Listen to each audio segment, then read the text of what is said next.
Alright, well it's a miserable, snowy, sleety, rainy, cold day here in southeast Texas. And we actually, the road conditions had everything shut down. The whole city of Houston shuts down when it's like this. So my office is closed.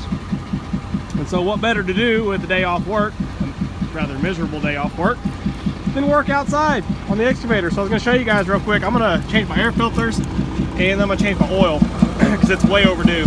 I've already started on the air filters. I did this the other night, but I just wanted to show you how it's set up. There's two filters, an inner and an outer.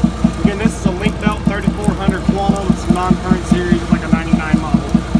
So that's the inner I've already changed, but you can see how it's just got that, just this wing nut, and there's a rubber gasket washer that has to go on there to seal up that inner. And then this is your outer. You can see this thing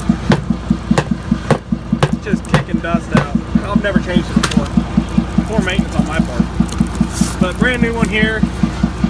This son of a gun was, geez, like $150 or something. Daggum air filter. But it's real easy.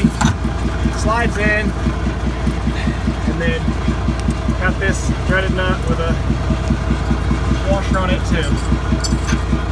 So that's all there is to it. You know, there's no reason not to change these. It's not difficult to change them. I just hadn't done it because of the cost. Actually, really not even because of the cost. I'd never even looked into the cost of doing it, actually. And I didn't ask when I ordered the filters. I didn't ask the price. I just said I need them, so do it. So that's it. That's changing the air filters on the old Link Belt. This is an Isuzu 6BGT1, something like that, engine in it.